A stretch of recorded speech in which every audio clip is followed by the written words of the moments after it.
Good evening, ladies and gentlemen, and welcome back to another episode of the podcast. Today, we're going to be talking about public speaking. So without further ado, let's hop right in. Welcome to the podcast. I'm your host and executive coach, Adam Melnick. With over a decade of experience in mental health, leadership, and coaching, I aim to help you understand leadership through a mental health lens. So let's sit back, relax, and have a chat.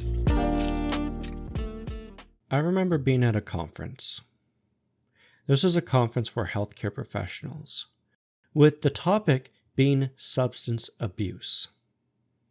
At this conference, there was easily about 300 to 400 nurses and physicians, nurse practitioners, registered nurses, licensed practical nurses. It was a multidisciplinary environment. There were multiple tables with chairs strewn around them, and everybody was there to learn. On the stage, there was a podium, and there was a woman that was giving a lecture about marijuana. This lecture was one of the most fascinating lectures I had ever listened to, and yet 95% of the audience never heard it. It was heartbreaking. I remember looking around and seeing my colleagues on their phones. I saw some of them taking notes about subjects that weren't a part of the lecture. Most people were tuned out. And it was because the individual that was providing this public speaking opportunity was dry and boring. They were dull. They did not entertain or enchant the mind. Instead, she lulled us to sleep with how dry the speech was. I found this hilarious because I remember her talking about employees that were high at work on marijuana, and how employers could not fire that individual because they could not prove that that employee was high within that moment. What? That was an insane revelation. And in case you were curious, no, you still cannot prove that an employee was high within that moment, because all the medical tests that we have would tell you if they were high within the course of the last 30 days, not within that moment. That was mind-blowing. But I remember, again, looking around and nobody was listening to her. Why? Because she was a bad public speaker. Unfortunately, this is far more common than I would like to admit. I remember being in a town hall with a manager giving an update to his employees about what the organization was doing. This manager was passionate and pouring tons of information into everybody's brains, but nobody was listening. Why? Because he was very bad at public speaking. As you get into leadership, you will have to do public speaking. There's no way around it. As you climb the corporate ladder, the more public speaking you will do, and the larger the audience will be. Learning to public speak is a critical skill for anyone who wants to be a leader, wants to be an owner, wants to be an entrepreneur. You need to know how to speak. And the first thing you need to remember is the goal of public speaking, just like the goal was in episode 42, discussing how to clean up your communication. It's to Speak in a way that the other people hear you. Remember, it does not matter what you say. If the other party simply doesn't hear you, guess what? You wasted your time. We must always be striving to speak in a way that everybody hears us, so we can convey the message that we need to move our organization forward. Remember that. Don't get in your own head about what you think should be happening. It's not about what should be happening. It's what you need to do to make yourself understood. When we do public speaking, PowerPoints are visual aids for our audience. They are not for us. If you are good at public speaking, you should not need a PowerPoint at all to convey your message. PowerPoints are a relatively new tool for individuals to use. The truth is, public speaking has been around for thousands of years, and none of your predecessors had PowerPoints. And yet, they were able to convey their message in a way that their audience could hear. And so should you.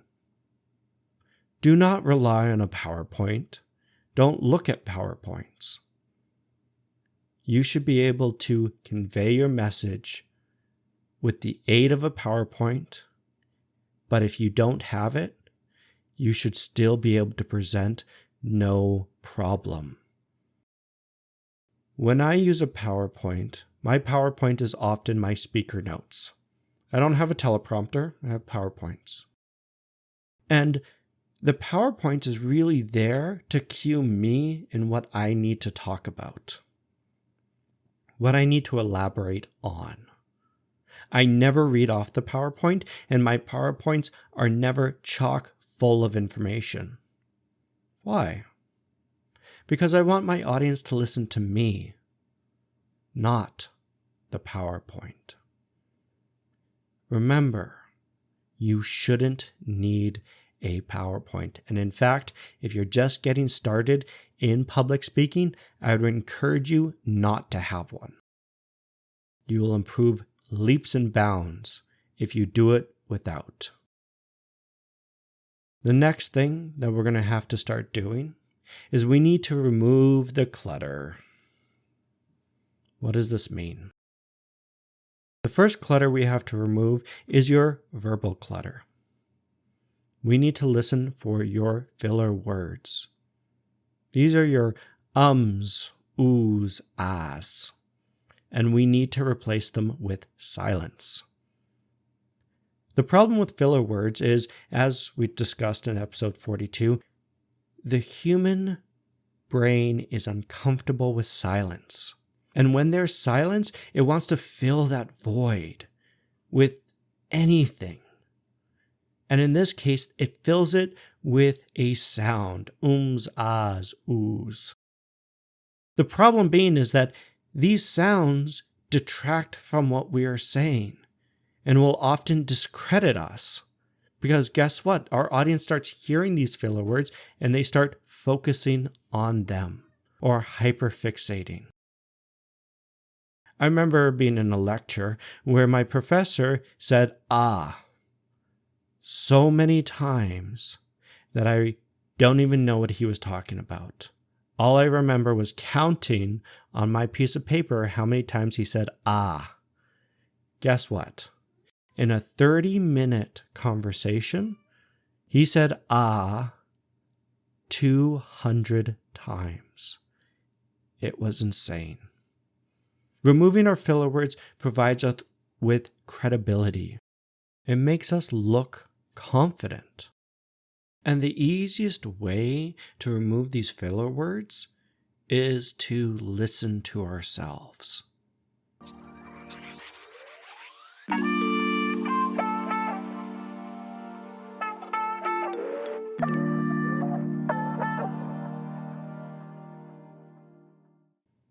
I'd strongly recommend that you record your speeches, your presentations, and then listen to them. Identify what your filler words are. This is how I started to remove my filler words. And if you've noticed from listening to my podcast, I don't have many of them, but they're still there. I can still hear them when I listen to myself in editing. It's part of the process of improving my communication skills. It's constantly listening to my speeches and then figuring out what can I do better.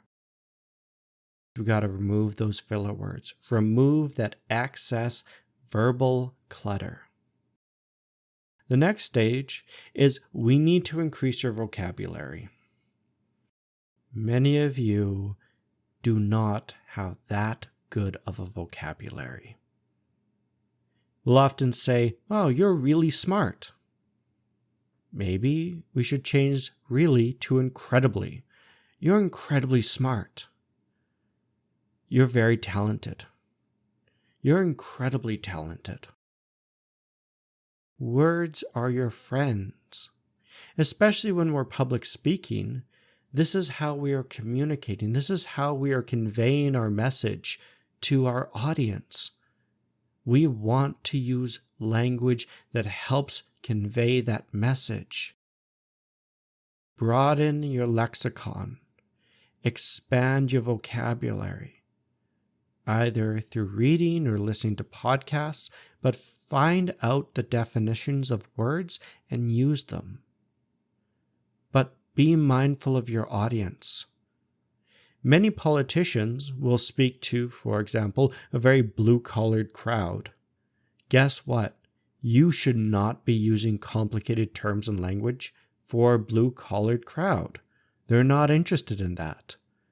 But if you're going to be talking to research and academics, for sure, definitely use very complicated and wordy language. They love that stuff. Be aware of the crowd that you're in. The next thing, once we start removing your excess verbal clutter and we start expanding your vocabulary, is to remove your excess body movement. There are a ton of public speakers that get very excited and they have these jittery, fast-paced hand movements and they're speeding around the stage as if they are on fire. This is fine. But the problem being is that when we have too many fast-paced hand movements, when we're moving around the stage too quickly, our brain stops listening to the words that the individual is saying and starts paying attention to the body movement. And the message you are sending is, "I'm excited." They don't know what you're excited about, but they know that you're excited. This is why we need to limit our hand movements. We need to limit how much we are moving around the stage. We still have to move around the stage. We are still doing hand movements. We are just not doing it in excess. For many of you that typically watch public speakers, especially new ones, you'll notice them running around, doing all these frantic hand movements, especially when they're storytelling. Unfortunately, it detracts from the message. We remove down the visual clutter to help focus the audience's brain on what we are saying. Be aware of your movements. We don't want too many of them. The next point is to pause. We want to use pauses when we are public speaking. Pauses are phenomenal when we are public speaking. Again, silence is a tool. Always use it. In public speaking, when we use pauses or create that silence, we can use it to emphasize words. We can cause moments for the audience to think about what we just said. we can use it as a storytelling mechanism if we're discussing a theme or what happened in our life. Pauses are phenomenal, and I simply don't see a lot of leaders using pauses. Why? Because they're terrified of the silence. They don't like it. They feel that when there's a silence, they need to fill in that silence because it's too awkward, when in reality, they needed to shut up and let that silence linger so their audience could pay attention to them.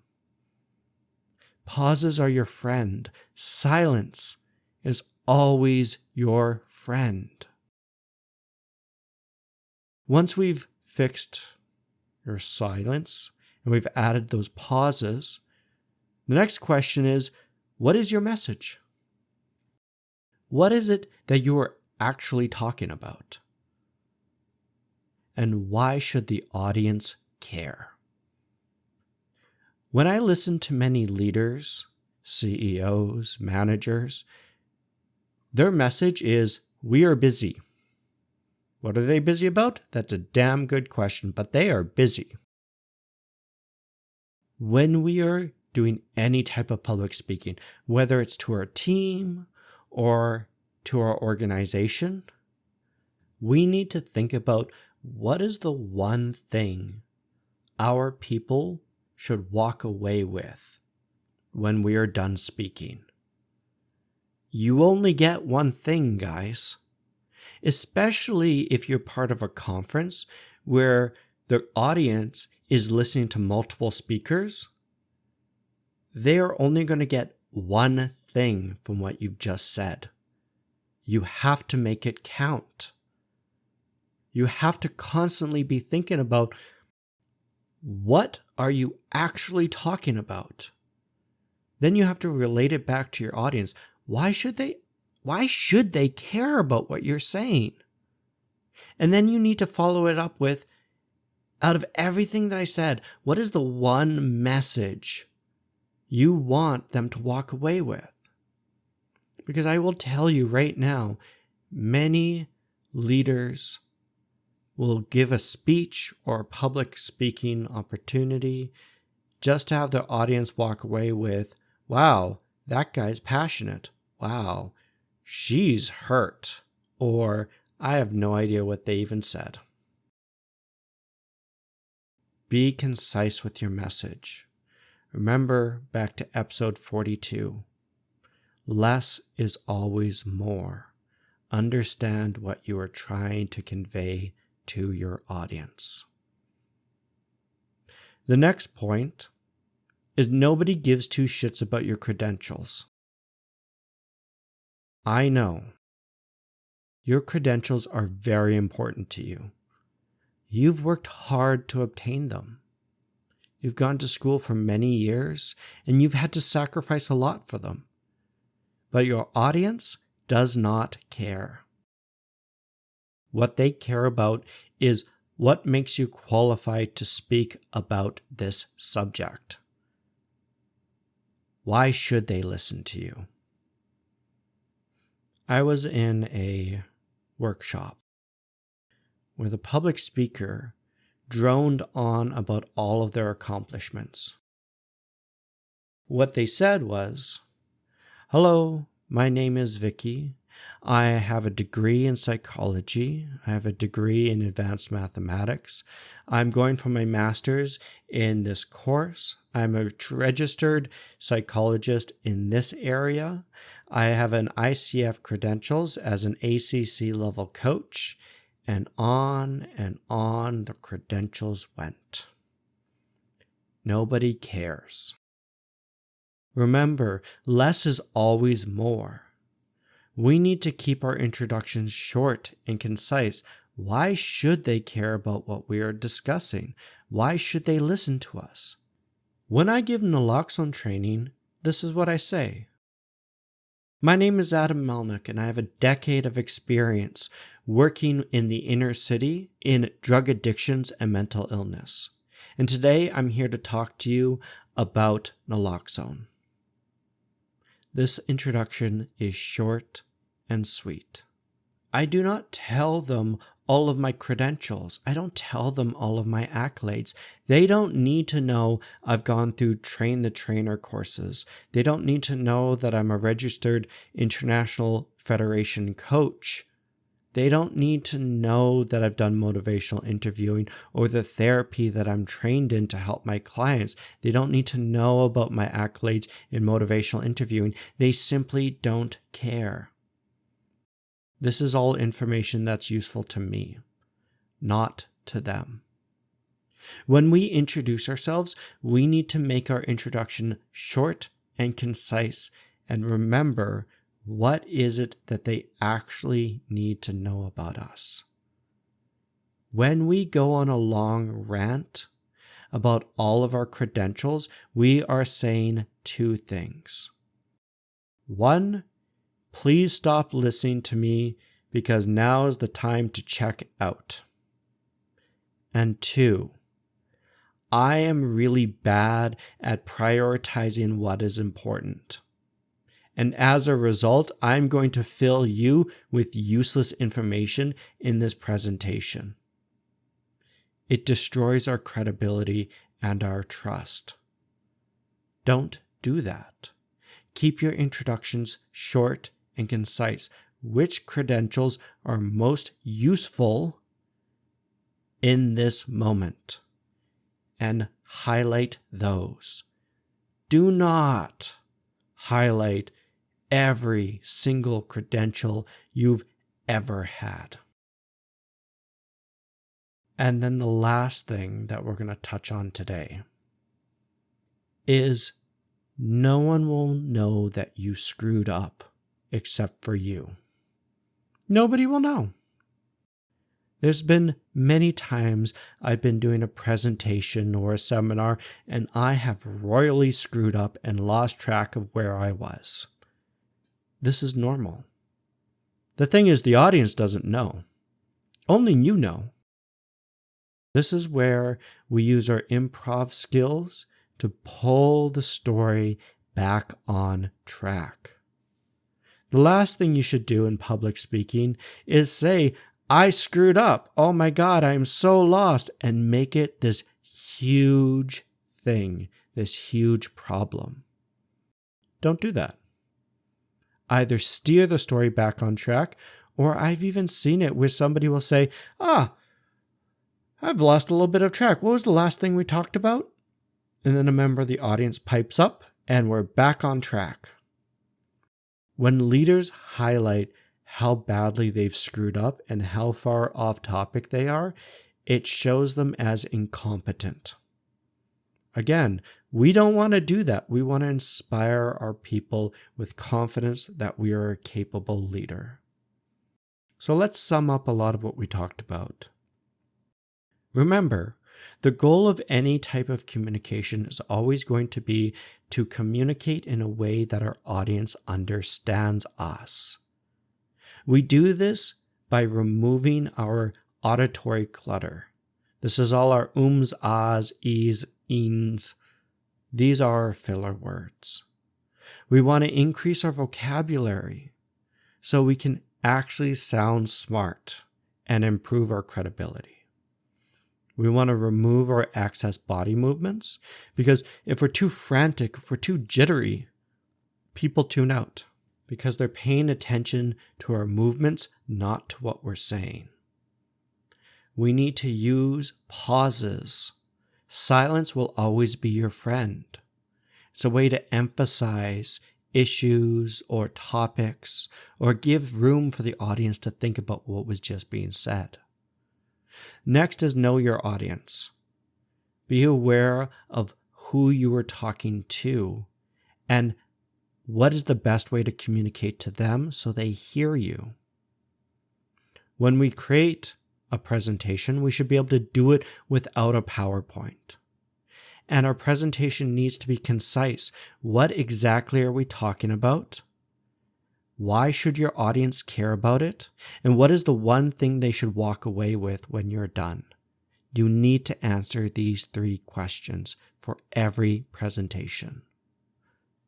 When we introduce ourselves, we need to keep our credentials short. Do not list everything under the sun. That's just bad public speaking. I hope this was helpful to you guys. In the next episode, we are going to be talking about biases. So, I hope to see you there, and I'll see you guys in the next episode. Cheers. If you've enjoyed this podcast, please subscribe, give it a like, and share it with a friend. And if you're ready to take the next leap and improve your leadership skills, head over to www.seatingthelead.com and book your free coaching session today.